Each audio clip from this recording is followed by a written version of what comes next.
ಈಗಾಗಲೇ ಸನ್ಮಾನ್ಯ D K Shivakumar ಅವರು ಮುಖ್ಯಮಂತ್ರಿ ಆಗಿ ಮೊದಲೇ ಕ್ಯಾಬಿನೆಟ್ ಅಲ್ಲಿ ಕೆಲವು ಮಹತ್ವಪೂರ್ಣ ಘೋಷಣೆಗಳು ಕೂಡ ಮಾಡಿದ್ದಾರೆ. ಮಕ್ಕಳಿಗೆ ಫ್ರೀ ಬಸ್ ಪಾಸ್ ಇರ್ಬೋದು, ಹಾಗೂ ಭಾರತ್ ಜೋಡೋ ಯುವ ಸಂಘದ ಮೂಲಕ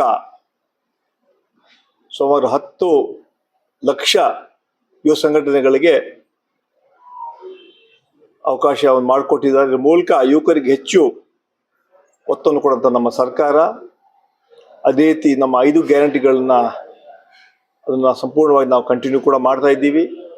ಇನ್ನೂ ಹೆಚ್ಚು ಕಾರ್ಯಕ್ರಮಗಳು ಕೂಡ ಹಮ್ಮಿಕೊಳ್ಳುವಂಥ ಕೆಲಸ ಮುಂದಿನ ಸನ್ಮಾನ್ಯ ಡಿ ಕೆ ಶಿವಕುಮಾರ್ ನಾಯಕತ್ವದಲ್ಲಿ ಮಾಡ್ತಾ ಇದ್ದೀವಿ. ಅದೇ ರೀತಿ ಮೊನ್ನೆ ಪ್ರಧಾನಮಂತ್ರಿಗಳ ಭೇಟಿ ಮಾಡಿ ಮುಖ್ಯಮಂತ್ರಿಗಳು ಸುಮಾರು 18 ಬೇಡಿಕೆಗಳನ್ನು ಕೂಡ ಕೊಟ್ಟಿದ್ದಾರೆ. ಆ ಬೇಡಿಕೆಗಳು ರಾಜ್ಯ ಹಿತದೃಷ್ಟಿಯಿಂದ ಪ್ರಧಾನಮಂತ್ರಿಗಳು ಅದನ್ನು ಒಪ್ತಾರೆ ಅಂತ ನಮಗೆ ವಿಶ್ವಾಸ ಇದೆ.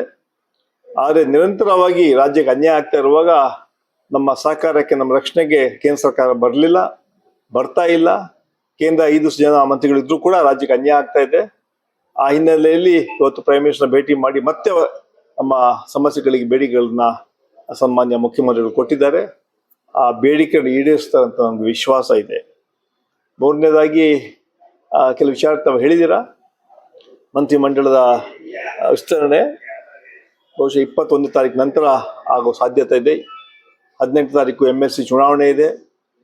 21ನೇ ತಾರೀಕು ಸನ್ಮಾನ್ಯ BK ಹರಿಪ್ರಸಾದ್ ಪದಗ್ರಹಣ ಕಾರ್ಯಕ್ರಮ ಕೂಡ ಇದೆ. ನಂತರ ಬಹುಶಃ ಮುಖ್ಯಮಂತ್ರಿಗಳು ಮತ್ತು ಹೈಕಮಾಂಡ್ ಹಾಗೂ ಹಿರಿಯ ಮುಖಂಡರು ಅದನ್ನು ತೀರ್ಮಾನ ಮಾಡ್ತಾರೆ. ಪಟ್ಟಿ ಬೆಳೀತಾನೆ ಇದೆ ಸರ್, ಯಾವ ರೀತಿ ಬ್ಯಾಲೆನ್ಸ್ ಮಾಡ್ತಾರೆ? ಅದ್ರ ಬಗ್ಗೆ ಹೈಕಮಾಂಡ್ ಮುಖ್ಯಮಂತ್ರಿ ನಿರ್ಧಾರ ಮಾಡ್ತಾರೆ.